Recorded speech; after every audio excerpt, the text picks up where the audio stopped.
The curiosity of teenagers led them to death. They started a dangerous game that not everyone dares to play. If you ever thought that games don't lead to death, you were in a big mistake. Come with me and I will tell you their painful story. In the 1970s, in a small town lived three close friends named Michael, Jake and Amy. They were neighbors and spent most of their time together. As children were full of curiosity and experience, they spent all Eid nights and holidays in the yard of Lee's house, their childhood friend.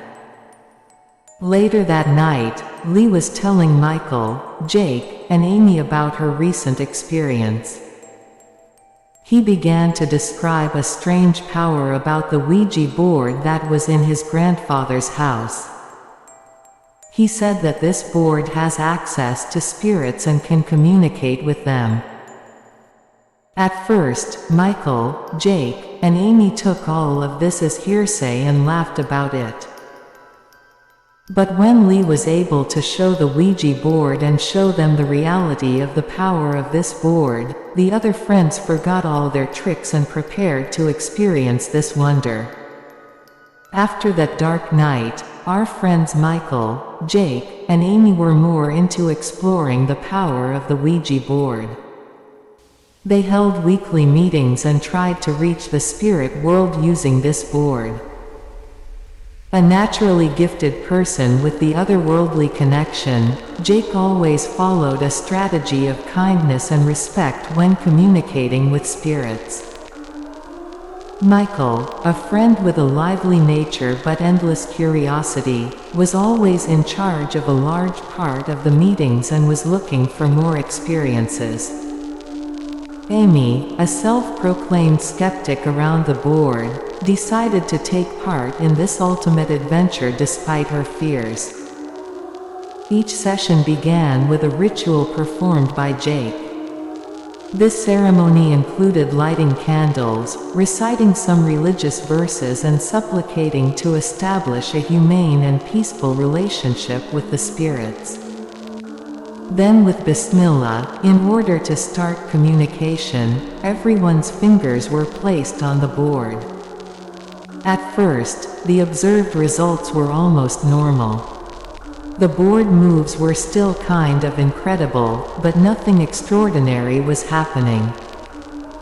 But in later sessions, the otherworld began to emerge when unknown spirits communicated.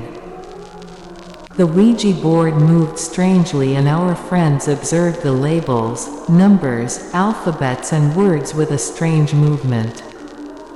There were contradictions and inconsistencies in relation to spirits. In one session, the spirit spoke to them with a dark voice and wild breath, while in the other sessions, the spirit communication was done simply and in a relaxing mood. The existence classes of spirits were diverse and mysterious from different aspects. Over time, fear and excitement grew in the hands of our friends. Unknown and scary voices were increasing and the meetings became the only source of fear and panic. They were trapped in the circle of the Ouija board and felt that something darker and more negative than themselves was present there. As time passed, our friends Michael, Jake, and Amy realized that this ghost adventure had gotten out of hand. Communicating with spirits was no longer a passion, but a conflict between a fearful and powerful world and a rapidly evolving human world. Each session became more terrifying and dangerous. Ghosts appeared with dark and malevolent forces and had a frightening interaction with the meeting members. The voices were getting louder and louder, and they were giving scary moments to our friends. In another session, unknown spirits attempted to break out of the confines of the Ouija board and take possession of their original body through apparently violent and dangerous actions. Our friends became desperate refugees, and although they were affected by terror, they tried together to bring back the ghosts and save themselves from this terror. But it always seemed that the ability of spirits was superior.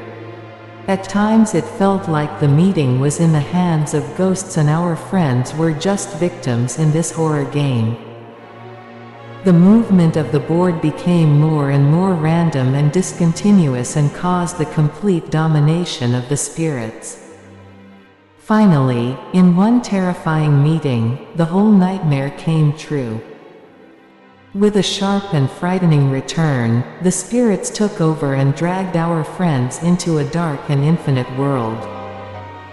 They were exposed to the soul-destroying power, mostly tormented, restless and wretched. Now, our friends are trapped in the dark world, a trap they realize they can't conquer. Will they be able to find a way to escape, or will they be entwined in the depths of this horror? The panic has reached its peak and the screams of fear fill the existence of our friends. Our friends, Michael, Jake and Amy, are caught on the edge of the dark world. The spirits of darkness, with their evil powers, have completely defeated the resistance of our friends and crushed them against their evil. This world is full of inexhaustible my friends, like prisoners of torture. Our friends are among the ghosts like shadow raiders. Scary creatures roam around them and bring them the pinnacle of fear and pain. Strange and confusing sounds bounce from ceiling to floor and from wall to wall, and everything is the only dynamic in this era of evil and fear. Jake screams in a heartbreaking voice, but his voice remains unanswered in the depths of this prison. Our friends are possessed by the indestructible power of the spirits, and no help from men can free them.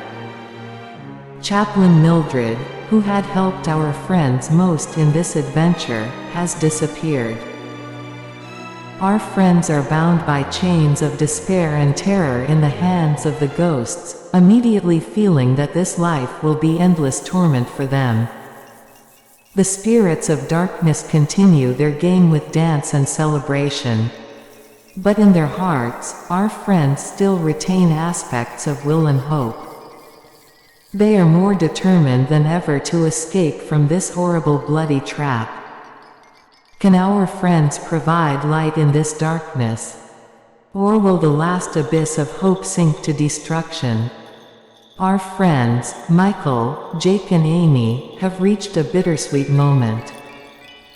In the heart of the infinite dark world, they are in a bed of sleep, torment and terror. The monsters of the shadows trample them mercilessly, and while their bodies perish, their souls are taken to rest. This is just the beginning of a dark and terrible fate. The rage and violence of the dark spirits has overcome everything like an endless scourge. Moment by moment, our friends are getting closer to an unknown state of death. The pain of their existence is unbearable, and they are always crushed by a threatening glory. There is no way to escape, only to wait for the last bite of fear. As their souls will never rest, the dark spirits in the Yashmichkin game are strengthened, and mysterious monsters and anomalies are seen in their place. The world is soaked in blood, and sorrow flows in every breath. But on the surface, our friends are persistent. Although the lack of light and hope makes it difficult, they still stand with all their might against the ghosts. More efforts and reaching the weak points of the spirits is the only hope that remains in this dark prison. The last sounds are haunted screams and unfamiliar voices drowning the ship of hope. Our friends are alone in their messages among the spirits, with the hope that it will lead them to a dark truth that will stop everything in the world. Will they ever escape from this killer prison? Or will they exist in the dark and claw forever in that scary prison? Days flow continuously into new horrors in the trap of infinite darkness. Our friends, full of pain and sorrow, fall into infinite mourning. For their own amusement, the dark spirits are busy fighting and torturing whatever is left of our friends. Michael's frail body, trembling in chains, is bleeding uncontrollably. The sharp and painful marks and wounds that have engulfed his soul in flames are a witness of infinite horror. Immobilized and powerless, Jake longs to see a lesser light from an uncontrollable darkness. His existence has plunged into the most complete sanctity of darkness, and Naslin's contemporaries say his grief and sorrow seriously. From Amy, all that remains is a worn-out and tired soul. His hands covered in blood, with feelings that should never arise in a dark world, he fell into the hands of dark giants. When you don't get the last stacks of light and hope from the screaming hands of our friends, all hopes will turn to ashes. They will be completely possessed by spirits more heinous than evil spirits. They will invoke the pangs of conscience and horrendous slanders upon our friends, among the conscientious souls most desirous of seeing our loving hands. Everything is fleeting and sudden, and our friends are restless and lonely in front of them. Will the successors of light and hope among Alirez's darkness give a new life to the apocalypse? Or will the gloomy darkness satisfy the longing for the eternal repose of our friends?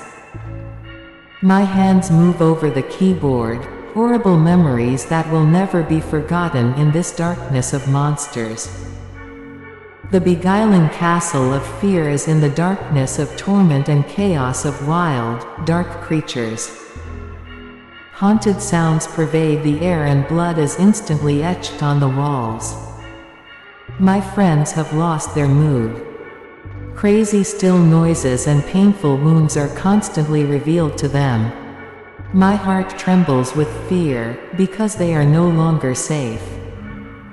They have found them, captured them and invaded them. Ominous steps are taken from the top and enter the middle of the room. Mysterious lights and wounds are visible in the darkness. The impotent movement shocks my still eyes as I try to escape from the clutches of the darkness filled with rage and blood. When without all the strength of the hands, I lose among the burgeons of terrible bumps. The moment I left the cursed darkness, I sat down. I am not at ease within the warring voices that penetrate my strongest emotions of fear. The leader of the monsters, the king of darkness, rules in the shadow of darkness, and the dark spirits are resurrected in their most terrifying form. He orders them to finish off anyone who has lost time dealing with our friends. His screams and belligerent screams dance a storm of terror over my hands. Our friends are terrified and now only one possibility is left for me. It is a secret that as long as I am embarrassed and failed, the darkness will never penetrate. Now a veil of terrible ruin has fallen upon us, am I able to break through it and put an end to the horrors? Or will the darkness engulf the tormented souls of my friends and turn it into a permanent apocalypse? In this endless time, everything goes to destruction. Dark demons have opened the way to enter our world with their statues. They torture and prey on innocent people, and choose countless and obvious victims in their place. My soul trembles with terror. Dark monsters chase away the light with raised flags, but the light that never reveals itself in the shadow of darkness is never reached. My friends do not have the least hope, they have sunk into the hands of monsters like a black hole. Open and bloody wounds shine on our bodies and broken and living skulls speak from the soul. Terrible aliens are confronting us in the dark, with a power that has no patience. Surrender is the only thing they want from us. They attack us slowly, heart to heart, inflicting merciless and unruly blows on us. The blood flowing from our corpse is joined by their evil laughter. Our hands are covered with blood, but still below that, friendship and love are extinguished inside us. Our friends have reached their last limb and now they have cruel plans for us. Is there any hope left in this horrible world? Will there be a burning light from the eyes of our friends, or will we all die with all this fear and terror? On the bitter fate of these adventures, the impure crises of darkness choose the most terrible actors. We cry and moan to survive, but we don't have time. Because time and a scary truth are staring at us. In this world of darkness, the shadows of death rule over everything. In the middle of the terrible turmoil, two brave and fighting characters go back down. Fear shines in their eyes, but no one has a stronger heart than them. If they come dressed, they have faced a deadly and cruel battle. The brutal swords of darkness shed their blood and kill them. Painful voices, bleeding from their maddened fury, have danced in this endless darkness. The horrified bump of my eyes is the witness of this bloody battle. Pain rages inside my heart, because my friends have settled accounts with savagery. They end their lives with madness and courage in the shadows of darkness. But one person stands out in the midst of this tragedy. He looks at the bitter realities of this dark world with deep vampirism. With broken hands, a troubled mind, and a battle-weary heart, he is left alone. Venerable, this person cannot survive. His mind goes into a sudden panic and he goes crazy. I warn you, this story is based on a fact in America discovered in Sawwood. The horror and darkness in the story, to some extent, represent the attempt to create a scary reality. We cannot control the emotions and psyche of people and may not be safe when dealing with real tragedies. It seems like a bitter and compassionate end to this white story. Fear and terror remain and the inner madness has taken over the arms of an innocent human being.